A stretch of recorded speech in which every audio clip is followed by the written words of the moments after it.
Hello and welcome to this revision session for GCSE Separate Science Paper 1. So in today's revision session we're going to be looking at how to answer examination style questions on GCSE Physics Paper 1. So if we've been successful and we've learnt in today's lesson, we should be able to answer GCSE Physics examination style questions, assess our understanding on GCSE Physics and understand what topics we need to improve upon for GCSE Physics. So how do you prepare for this revision session? When completing your work in this revision session, divide your piece of paper into two sections. Make the section on the left hand side larger than the right hand side, and in this left hand side section write down your working out and answers to the question in the revision session. When you're doing this, make sure to write your answers in full sentences and show your full working out. Whilst in the right hand side section, write down any piece of information which you find useful or any hints and tips on answering questions from this revision session. After the end of this revision session, write up these notes into a revision sheet for you to use independently. So let's now have a look at some questions from GCSE Physics Paper 1. So the first topic we're going to look at is energy.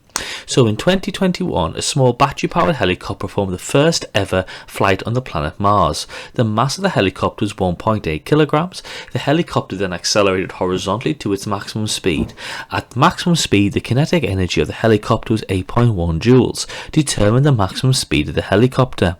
Then the helicopter had a small mass. A helicopter with a small mass can fly further than a helicopter with a large mass when powered by the same battery. Explain why and use your ideas about energy in your answer. So pause the video now, then unpause the video when you want to go through your answer. Right, so to answer this question, what you've got to do is use the equation sheet and find the equation for kinetic energy.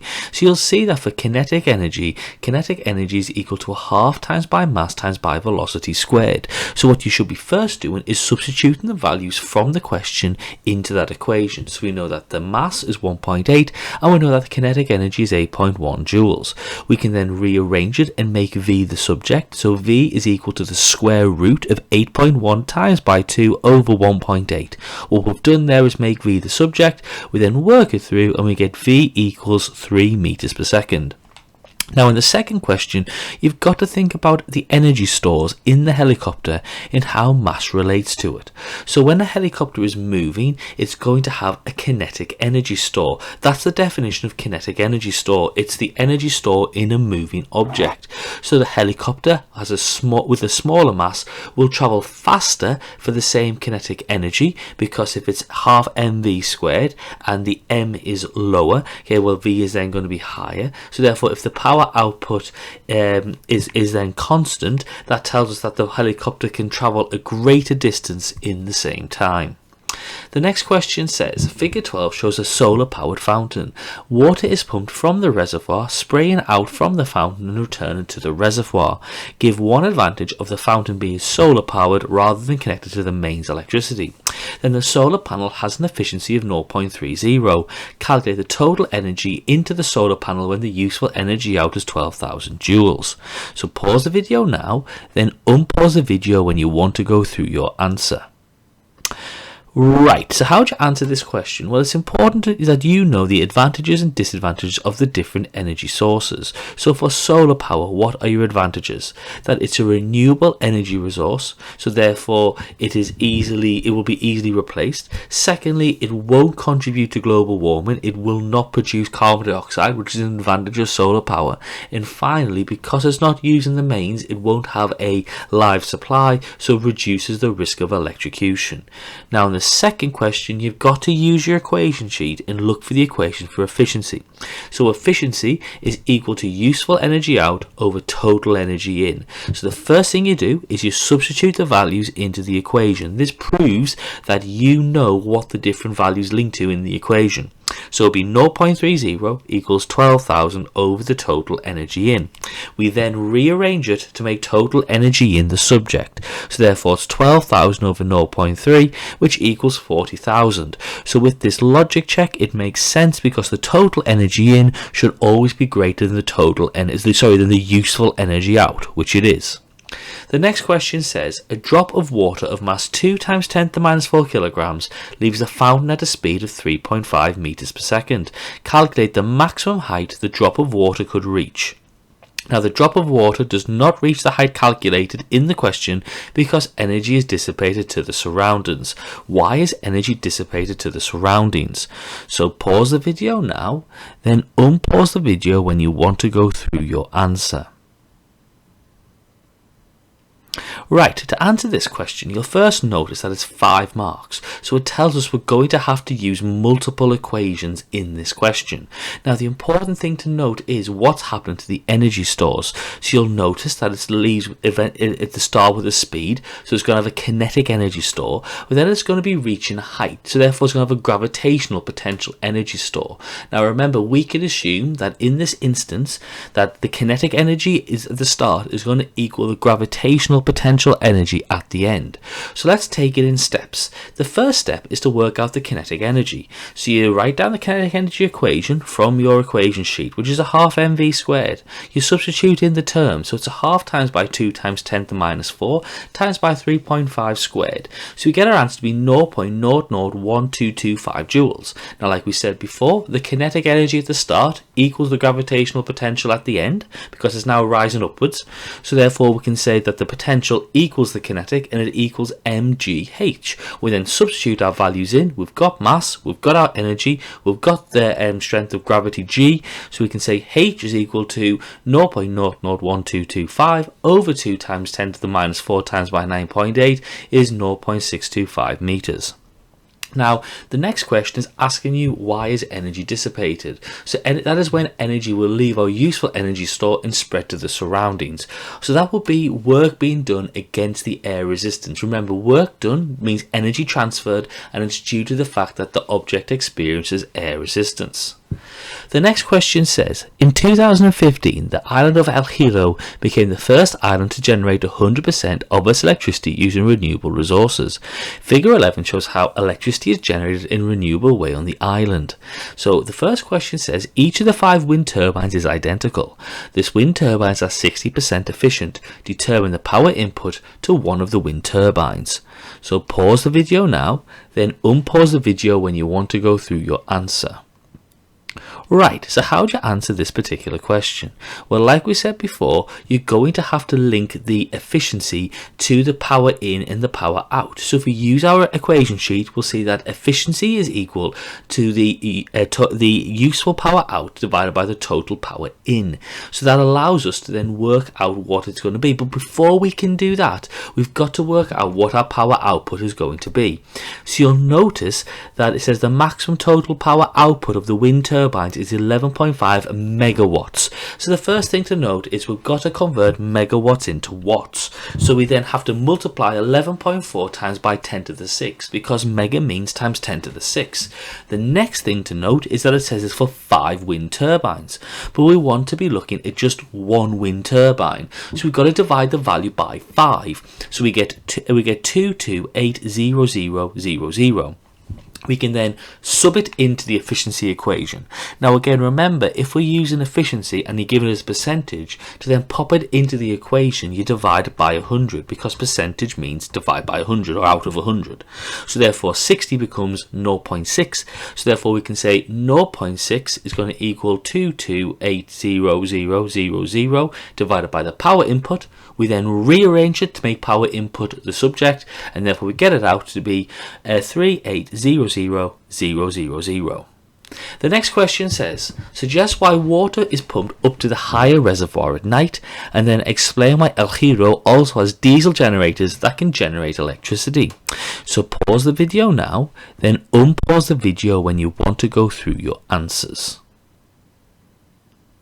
Right, so how do you answer this particular question? So it's understanding about the demand of when you need electricity and when you need energy and how it varies throughout the day. So you'll be aware that you'll need less electricity and energy at night because the demand is lower. So therefore any energy generated by the wind turbines will be wasted because it wouldn't be used because we'll have an excess of electricity at night time. So therefore the energy from the wind is therefore then stored in the upper reservoir by by pumping the water upwards. Again, this is hinted at by looking at the diagram. Now again, why would you have diesel generators? So again, this is an important idea that diesel, which links into a fossil fuel, oil, okay, you've got to understand the advantages of that, and that's the idea that it's always going to be working. It will be very reliable. So it's the idea that it will generate electricity when there's no wind on the island, or that all the energy in the higher reservoir has been used. So it can be then used for the electricity to be generated by the renewables. But when the island needs it, when the renewables cannot meet the demand. So that's why you've got to be aware of that and the importance of fossil fuels, that they're always reliable and they'll work at any occasion. Let's now have a look at a few questions on electricity. So the first question says, electricity is distributed from power stations along high voltage transmission cables. Explain the advantages of distributing electricity along high voltage transmission cables. So pause the video now, then unpause the video when you want to go through your answer. Right, this question is fundamentally asking you, why do we have the national grid and why is it used in this format? But we're specifically just looking at allowing it to have a high voltage transmission cables. So you should remember that if you've got a high voltage or a high potential difference, it leads to a lower current. Therefore, there's less energy dissipated due to heating. So there's less energy wasted along those transmission cables, so it's much more efficient. You've got to understand that we have our national grid and it's set up to improve the efficiency of energy being transferred via electrical current in the country. The next question says, figure 10 shows the high voltage transmission cables, electric train power lines and an electrical train.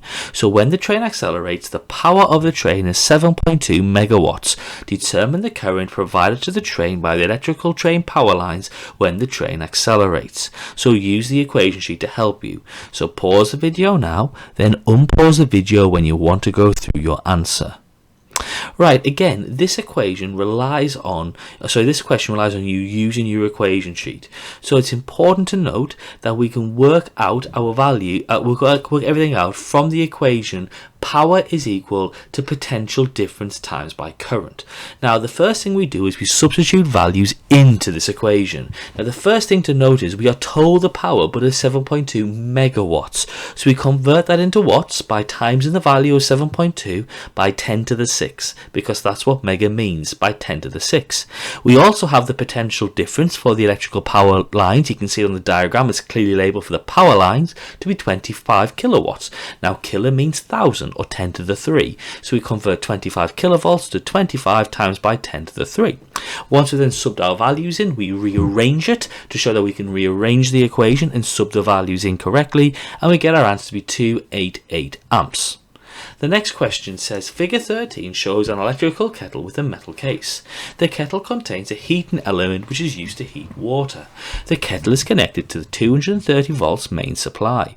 When the kettle is switched on for 3 minutes, it uses 0.125 kilowatts of electricity. Calculate the current in the heating element and give your answer to 3 significant figures. So pause the video now, then unpause the video when you want to go through your answer. Right, how do you answer this particular question? Well, again, you can see it's worth 6 marks, so you're going to need to be using multiple equations to find your final answer. So the first thing we know is we've got a time, we've got a power, and we've got a power, and we need to work out a power, I should say, my apologies, and we know how much electricity is being used in energy terms. So what we can do is a couple of things. We can be aware of that if the energy is given in kilowatt hours instead of joules, that we could either turn the kilowatt hours into into joules, and the time into seconds, or we could keep the energy in kilowatt hours and turn the minutes into hours to link into it. So that's what we'll do. So you'll see the first thing that we're going to do is we're going to convert the minutes into hours by dividing it by 360 and subbing it into the equation. Now we know that energy equals power times by time. That's another equation given to you on your equation sheet.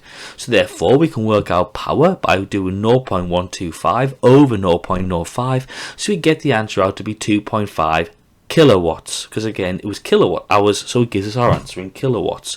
We can then convert that into watts by times and by 10 to the 3, because kilo means times 10 to the 3, and at this point we have a power. we have a potential difference and we need a current. So again, we look to our equation sheet and see that power equals current times by potential difference. So it's 2500 equals current times by 230. We can then rearrange that to make current the subject and do it by 2500 over 230, and we get 10.869565. Now remember, the question said give your answer to three significant figures. So you start from the first, counting the significant figures from the first non-zero number in the value, which is 1. So it's 1 0 point, and then it says 869.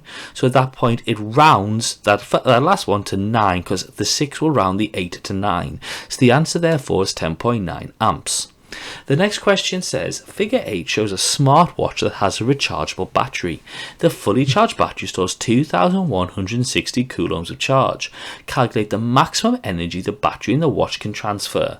The potential difference of the battery is 4 volts. So pause the video now, then unpause the video when you want to go through your answer. Once again, to answer this question, what you've got to do is consult the equation sheet. So if you consult the equation sheet, you'll notice that energy, is going to link into charge and potential difference, because we know that energy is equal to charge times by potential difference. So the first thing we do is we sub in the values. So we know that the potential difference is 4.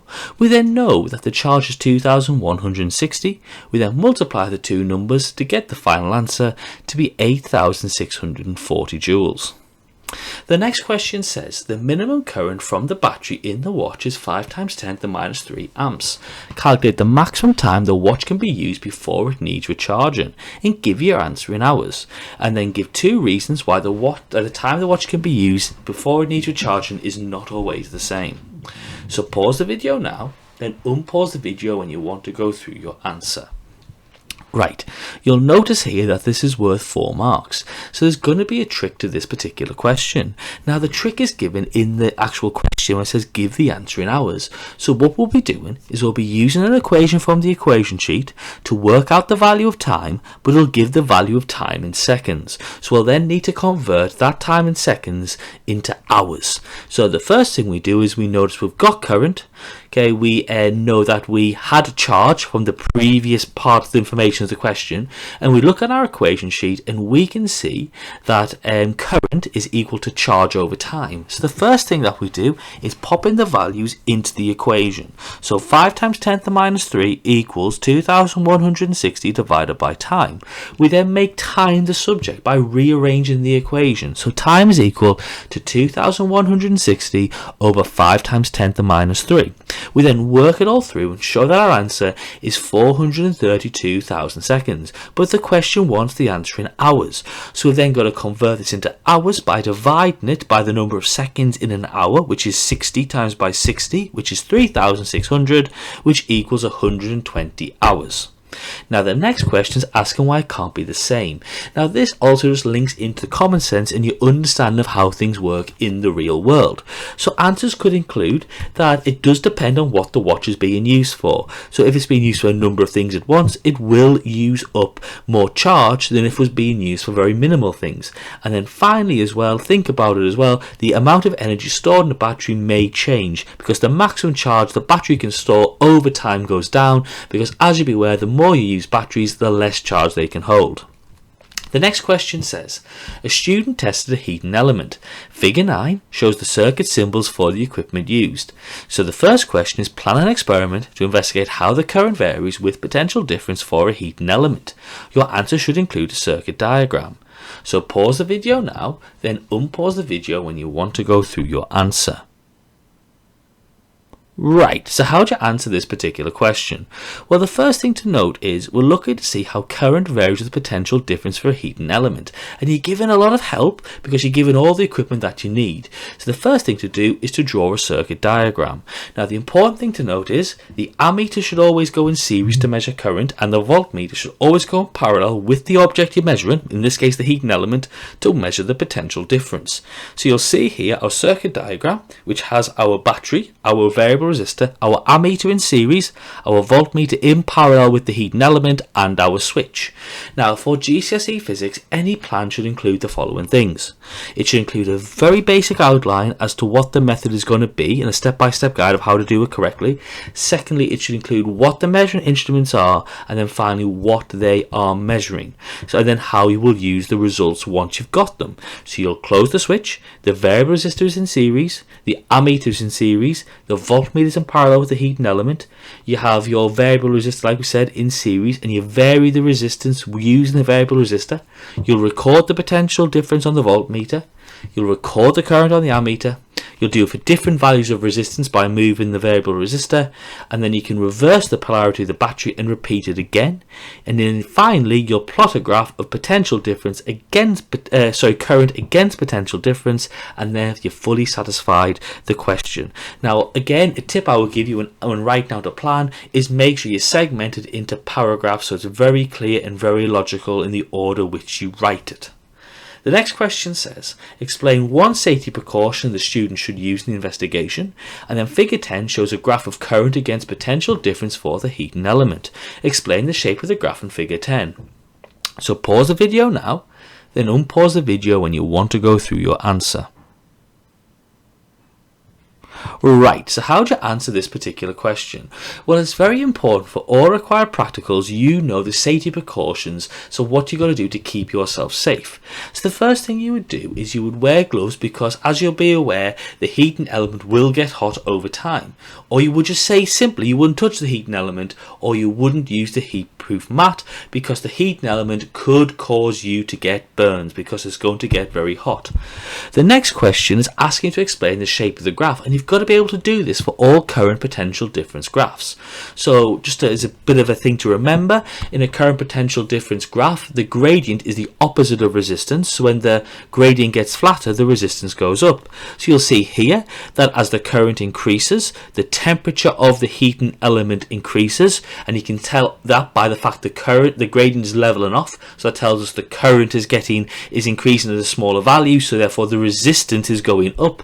Now why is that? Well, resistance is due to the collisions between the electrons flowing in the current and the ions of the actual element. Now when the temperature goes up, the kinetic energy store of the metal ions increases, so they are vibrating further, so there's more chance of a collision with the electrons. Let's now have a look at the particle model of matter. So the first question says figure 5 shows a cup of hot coffee. The temperature of the coffee is decreasing. So which diagram shows the arrangement of particles in the coffee? So pause the video now, then unpause the video when you want to go through your answer. Right, so for your GCSE Physics exam, you've got to be aware of the particle diagrams of solids, liquids and gases and correctly identifying them. You'll know that coffee is a liquid and that the particle model for a liquid is the central diagram. The next question says, what is the main way that energy is transferred through the coffee? Then the coffee loses energy from its surface to the air. Which of these processes causes energy loss from the surface of the coffee? And then the coffee needs to cool before it can be drunk. Give 2 factors that affect the time it takes for the coffee to cool. So pause the video now, then unpause the video when you want to go through your answer. Right, so how to answer this question? Well, firstly, you've got to be aware of the processes in which energy can be transferred. So conduction is the energy transfer through a solid, insulation is the material to prevent energy transfer taking place, and radiation is the way energy can be transferred through all substances and it can go over a vacuum. Whilst the method in which energy can be transferred through a liquid, such as a coffee, and gases is convection. So the answer is convection. Now, the next question, you've got to be aware that condensation, fusion and freezing are all ways in which the state can change. So for example, a condensation is going to be from gas to liquid, freezing and fusion is going to be from a liquid to a solid. Now the one which isn't a state change is evaporation, so that is our answer. Again, this last question, again, it's a lot of common sense, thinking about what factors can affect coffee to cool. So it could be the starting temperature of the coffee, lid being placed on the coffee, the temperature of the surroundings, how much mass of the coffee there is, the material of the cup, the colour of the cup, the humidity, the volume, anything you can think of which could affect how quickly things cool down. The next question says, the cup in figure 5 contains 0.15 kilograms of coffee. The specific heat capacity of coffee is 4,000 joules per kilogram degree Celsius. Calculate the energy transferred from the coffee when it cools by 20 degrees Celsius. Then explain what happens to the density of the coffee near the surface as it cools. So pause the video now, then unpause the video when you want to go through the answer. Right, in this first question, you've got to go to your equation sheet and you'll see that the energy transferred is equal to the mass times by the specific heat capacity times by the change in temperature. So you read off all the values from the equation in the question and you go 0.15 times by 4,000 times by 20 is 12,000 joules. Now this next question depends on your understanding of temperature and of density. So temperature links very closely to the kinetic energy of the particles. So if it's cooling down and losing temperature, well therefore its kinetic energy is getting less, so therefore the particles are moving slower, so going to be closer together. Now density is how many particles can be found in a unit volume. So therefore if they're moving slower and the particles are closer together, well then the density of the coffee, not the particles themselves, but the density of the coffee will increase. Let's now have a look at some questions to do with atomic structure. There are two different isotopes of strontium. The two isotopes of strontium can be represented as the following. So an atom of strontium-90 contains 38 electrons, 52 neutrons and 38 protons. Give the number of electrons and neutrons and protons in an atom of strontium-94. Then strontium-94 is a radioactive isotope that emits beta radiation. What is beta radiation? So pause the video now, then unpause the video when you want to go through your answer. Right, so in this question you've got to understand what an element, an isotope is and how they link together. So if you've got different isotopes of the same element, it tells you have the same number of protons, because that tells you what the element is. You'll have the same number of electrons, because that'll balance out the number of protons in an atom, and then the only difference will come from the number of neutrons. So it's going to have the same number of electrons and protons, okay, as the strontium-90, because it's also strontium, but you'll notice that it's now strontium-94, so therefore we know it had 52 originally, but it's gone up by a number of 4, so therefore the number of neutrons is going to be 56, so for it to be 38, 56, 38. Now the next question is just a fact you've got to know. Beta radiation is a high-speed electron coming from the nucleus. The next question says, when an atom of strontium-94 decays, it becomes an atom of yttrium-94. What happens to the proton number when a nucleus of strontium decays? The next question says strontium-94 has a half-life of 75 seconds. Calculate the time taken for the count rate from the sample of strontium-94 to reduce to 1/16 of its original value. So pause the video now, then unpause the video when you want to go through your answer. Right, so how do you answer this particular question? Well, the first thing to note is the proton number tells you the type of element. So straight away, okay, you know that it can't be, the proton number can't be staying the same because the element has changed from strontium to yttrium. So it can't be the proton number staying the same. But what has happened to the proton number? Well, if you look back in the previous question, we know that the idea of strontium is represented by those following symbols like so. Now, if it's becoming a atom of strontium-94 becomes an atom of yttrium-94. Well, the total number of protons and neutrons isn't changing, okay? But you've just seen from beta decay that it's taken place from beta to go from strontium to yttrium, and beta is when a neutron in the nucleus turns into a proton and a high-speed electron. So one of the neutrons of strontium has turned into a proton. So therefore, the proton number must have gone up by 1, which is the answer for the question. Now, in the second question, you've got to be aware of the definition of half-life. Half-life is the time it takes to go from one whole value to a half. So if we run that through, we'll say it goes from 1 to a half to a quarter to an eighth, and an eighth to a 16th. So from working it through, it tells us we've had 4 half-lives because it's halved 4 times to get from 1 to 1/16. So each half-life takes 75 seconds, so therefore it's 4 times by 75, which is 300 seconds. The next question says, strontium is produced during the process of nuclear fission. Figure 7 shows the process of nuclear fission. Describe the process of nuclear fission shown in figure 7. So pause the video now, then unpause the video when you want to go through your answer. Right, so basically in this question, what you're going to be doing is explaining the diagram you can see in front of you. So look at the diagram and see what causes what. So the first thing to note is that the uranium-235 nucleus absorbs a neutron. This then causes the uranium to split into two smaller nuclei, xenon and strontium, and it also releases two more neutrons and some gamma radiation as well. And actually, as we'll see in the next question, those neutrons released have a very important role in the fission process. The next question says, the nuclei of uranium-235 in the fuel rod can undergo a chain reaction. Figure 7 represents the chain reaction. Describe the chain reaction shown in figure 7. So pause the video now, then unpause the video when you want to go through your answer. Like mentioned before, you've just got to follow the diagram and see what's going on and describe it as the question indicates. So you would say that a uranium-235 nucleus absorbs a neutron. It then splits into two smaller nuclei, which releases two neutrons in energy. Now these neutrons are then absorbed by further uranium-235 nuclei, and they then cause the fission process to continue. So it's a chain reaction because they're linking like a chain does. So the process of the former event causes the next event in the future. The next question says uranium-238 is radioactive. When the nucleus of uranium-238 decays, it changes into thorium and releases an alpha particle. Complete the nuclear decay equation. Then the waste material from the nuclear fuel rods is stored underwater for several years. Figure 8 shows the waste material stored underwater in a large tank.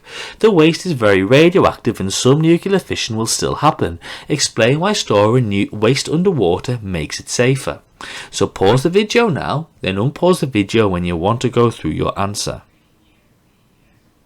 Right, so you've got to be aware of the nuclear decay equations for alpha, beta decay.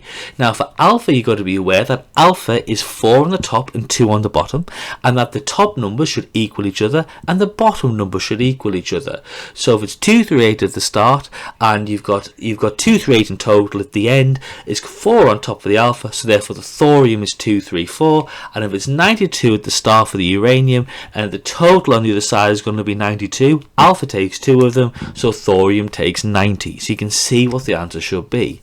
Now the next question is indicating the actual properties of nuclear radiation. So the waste will be emitting ionizing radiation, which is very hazardous and can cause cancer in humans. So as a result, the water will absorb or block lots of this radiation. So as a result, it will not interact with the humans and is less likely to cause cancer. Or you could go from the energy idea that the fission process releases lots of energy, which can heat things up and be very dangerous. So the water will absorb this energy and be heated up slightly, which will happen slightly because it's got a high specific heat capacity, so therefore other objects will not be heated by it. That now brings an end to this revision session for GCSE Physics Paper 1. So if you've been successful and you've learned in today's lesson, you should be able to answer GCSE Physics examination style questions, assess your understanding on GCSE Physics and understand what topics you need to improve upon for GCSE Physics. So thank you very much for watching this revision session on Paper 1 for GCSE Separate Science Physics. Thank you very much for watching and have a lovely day.